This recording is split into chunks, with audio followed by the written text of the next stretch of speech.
کائنات کے دل کو مسجد نبوی کے بائیں جانب رکھا. کعبے سے گر تربت شہ فاضل ہے, کیوں بائیں طرف اس کے لیے منزل ہے. اس فکر میں جب دل کی طرف دھیان گیا, سمجھا کہ وہ جسم ہے, یہ مرقد دل ہے. حضور اس کائنات کا دل ہے, اس کائنات کی جان ہے, اس کائنات کی آن ہے.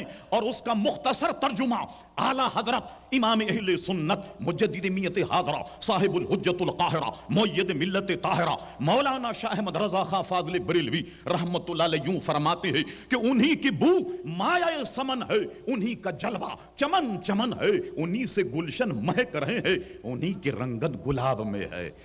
استاد زمن شہین شاہ سخن مولانا حسن بریلوی فرماتے ہیں کہ سنو, یہ کبھی تم نے غور کیا کہ یہ درخت کیوں لگے ہوئے, کبھی تم نے غور کیا یہ پھول پتیاں کیوں ہیں, کبھی تم نے غور کیا یہ ساری کائنات یہ کائے کے لیے سجائی گئی ہے. اللہ اللہ فرماتی اس کے سجانے کا معاملہ کچھ یوں ہے کہ سبحان اللہ, درختوں کی قسمیں آپ گن لیجئے, پھولوں کی قسمیں اگر آپ گن لیجئے تو ہزاروں لاکھوں ملے گی. تو فرماتے ہیں نہ کیوں آرائشیں کرتا خدا دنیا کے ساما میں, اجی تمہیں دولہا بنا کر بھیجنا تھا بزم امکا میں. یہ ساری بزم جو ہے یہ اسی لیے تو سجائی گئی کہ اس کے دولہا پیارے مصطفیٰ ہیں اور اس دولہے کو بھیجنا تھا, لہٰذا پوری بزم کو سجایا گیا کہ نہ کیوں آرائشیں کرتا خدا دنیا کے ساما میں, اجی تمہیں دولہا بنا کر بھیجنا تھا بزم امکا میں. معلوم ہوا وہ اس کائنات کا عزیزان گرامی دل ہے, اس لیے اصل منبع پیارے مصطفیٰ ہیں, اس لیے مسجد نبوی کی بائیں جانب جلوہ گر ہیں. بات سمجھ میں آ گئی اور نسبت کا بھی پتہ لگ گیا. اب مجھے بتائیے یہ سوائے پیارے مصطفیٰ کی نسبت کے اور کیا ہے؟ اس لیے ارشاد ہوا لا اقسم بہذا البلد وانت حل بہذا البلد, میرے محبوب اس شہر کی قسم اس لیے ہے کہ یہاں کعبہ حجر اسود مقام ابراہیم میں نہیں, یہ اس لیے ہے کہ میرے محبوب تو یہاں جلوہ گر ہے. اور یقین کیجئے جو نسبت کسی عام شے کو بھی پیارے مصطفیٰ سے ہو جائے اب وہ عام نہیں رہتی بلکہ خاص ہو جاتی. مثلا چند مثالیں میں احادیث نبوی کو سامنے رکھتے ہوئے پیش کرتا. بخاری شریف میں حدیث موجود, غالباً کتاب اللباس اٹھائیے, نبی کریم علیہ الصلاۃ والسلام ایک بہترین چادر زیب دن کیے ہوئے بیٹھے ہوئے, اور وہ ایک ہی چادر, ایک صحابی آئے بیٹھ گئے, انہوں نے حضور کے جسم پر جب چادر دیکھی انہیں پسند آ گئی, سوچا کہ حضور سے مانگ لی جائے. تھوڑی دیر کے بعد وقت مناسب پر مطالبہ کر دیا, یا رسول اللہ صلی اللہ علیہ وسلم یہ چادر آپ مجھے عطا فرما دیں. راوی کہتے ہیں جتنی دیر اللہ تبارک و تعالیٰ کی مرضی رہی حضور جلوہ گر رہے, اندر تشریف لے گئے اور اس چادر کو گھڑی کر کے تہ کر کے آپ لائے اور ان صحابی کے مانگنے پر آپ نے انہیں دے دی. دینے کے بعد جب یہ صحابی چادر لے کر کے چلے تو صحابہ کرام جو اندرونی حال سے واقف تھے انہیں بڑا گراں گزرا.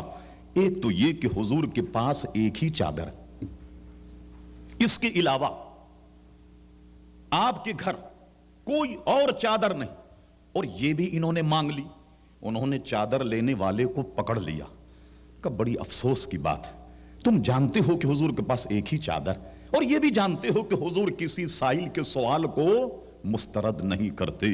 اور علماء فرماتے ہیں اور یہ حدیثوں سے ترشح کہ حضور علیہ الصلاۃ والسلام سے جس شخص نے جو مانگا عطا فرما دیا, چاہے جنت مانگی جنت بھی دے دی, اور کوئی شے ایسی مانگی جو حضور کے پاس موجود نہ ہو تو آپ نے لا انکار نہیں کیا بلکہ خاموش ہو گئے. جو شے کوئی شخص مانتا بغیر تردد کے حضور علیہ السلام اسے عطا فرما دیا کرتے, جس کا ترجمہ اعلیٰ حضرت امام اہل سنت یوں فرماتے ہیں واہ کیا جود و کرم ہے شہ بتا تیرا, نہیں سنتا ہی نہیں مانگنے والا تیرا. حضور آپ کی زبان سے تو لفظ نہیں کسی نے اپنے کانوں سے سنائی نہیں کہ حضور علیہ السلام سے کسی نے مطالبہ کیا اور آپ نے انکار فرما دیا.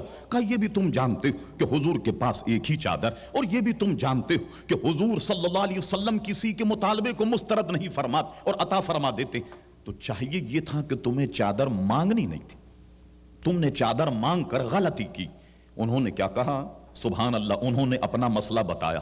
انہوں نے کہا سنو میں نے یہ چادر کوئی اوڑھنے کے لیے مانگی، میں نے یہ چادر کوئی بچھانے کے لیے مانگی، کوئی استعمال کے لیے مانگی؟ فرمایا واللہ میں نے یہ چادر کا مطالبہ صرف اس لیے کیا کہ میں یہ چادر رکھوں گا اور اپنے گھر والوں کو کہوں گا کہ میرا جب انتقال ہو تو اس چادر میں مجھے کفن دیا جائے، جو چادر کو بطور کفن استعمال کیا جائے۔ کس لیے؟ کہ رب کریم اس چادر کو جو پیارے مصطفیٰ نے زیب دن کی ہے، میں اگر اس کو اوڑھ کر قبر میں لیٹوں تو اللہ تبارک و تعالی مجھ پر رحم فرما دے گا۔ چاہیے تو یہ تھا موجودہ زمانے کے جو توحید کے ٹھیکیدار، اللہ اکبر، کہنا یہ چاہیے تھا صحابہ کرام کو یہ کیا شرک کر رہے، یہ چادر میں کیا نفع، یہ تو جانے کہاں کی بنی، یہ دھاگا، یہ اون یا روئی، اس میں کیا نفع ہے، کیا نسبت کہ تم اس کو کفن بنا رہے ہو۔ اللہ اکبر، کسی نے انکار نہیں کیا۔ معلوم ہوا کہ جماعت صحابہ کرام علیہم الرضوان کا یہ ایمان، یہ ایقان، یہ یقین تھا کہ کوئی عام کپڑا بھی جسم مصطفیٰ سے لگ جائے تو حضور کی نسبت کی وجہ سے قبر میں اگر وہ چادر چلی جائے تو رب کریم اپنے محبوب کے صدقے میں اس چادر والے پر رحم فرما دے گا۔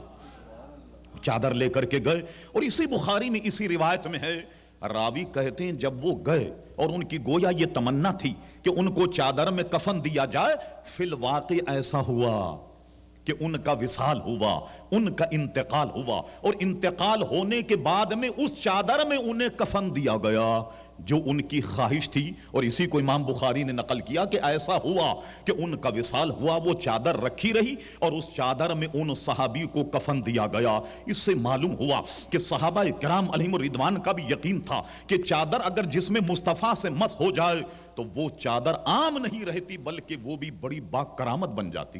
اور آگے چلیے، میں نے مثنوی مولانا روم میں پڑھا، اللہ اکبر، بڑا عجیب و غریب واقعہ، ایمان تازہ ہو جائے۔ ایک مرتبہ حضرت عائشہ صدیقہ رضی اللہ تعالیٰ عنہ نبی کریم علیہ السلام کا مستعمل تہبند، آپ نے دیکھا ہوگا کہ کبھی اچانک کوئی آ جائے، اچانک ضرورت پڑ جائے، خواتین جو سر ڈھکنے کی عادی، آج کل تو خواتین نے منہ ڈھکنا، سر ڈھکنا سبھی چھوڑ دیا۔ اللہ تبارک و تعالی مسلمانوں کی حالتوں پر رحم فرمائے۔ جب کوئی شخص آ جائے تو وہ نہیں دیکھتی کوئی بھی چادر وغیرہ، فوراً سر ڈھک لیتی تاکہ کچھ سر کا پردہ ہو جائے۔ جب نبی کریم علیہ السلام تشریف لائے تو حضرت عائشہ صدیقہ کو کوئی کپڑا شاید ملا نہیں، نبی کریم علیہ السلام کا تہبند اپنے سر پہ رکھ کر حضور کے استقبال کے لیے کھڑی۔ جب حضور تشریف لائے تو حضرت عائشہ صدیقہ نے آج بڑا خلاف معمول کام کیا۔ حضور جب آئے تو حضور کے کپڑوں کو ٹٹولنے لگ گئیں، دیکھ رہی ہیں کیا بات۔ حضور علیہ السلام نے ارشاد فرما، صدیقہ کیا دیکھ رہی؟ کہا میرے آقا میں یہ دیکھ رہی ہوں کہ موسلادھار بارش ہو رہی ہے اور میں آپ کے کپڑوں کو گیلا نہیں پاتی، آپ کے کپڑے گیلے نہیں، یہ کیا معاملہ؟ حضور مسکرائے، ارشاد فرمایا صدیقہ تم نے سر پہ کیا اوڑھا ہوا؟ صدیقہ کہنے لگی حضور یہی آپ کا مستعمل تہبند، جو تہبند آپ استعمال فرماتے ہیں وہ میں نے اپنے سر پہ اوڑھ لیا۔ فرما صدیقہ ذرا اس تہبند کو اپنے سر سے سرکاؤ۔ حضرت صدیقہ حضور کے ارشاد پر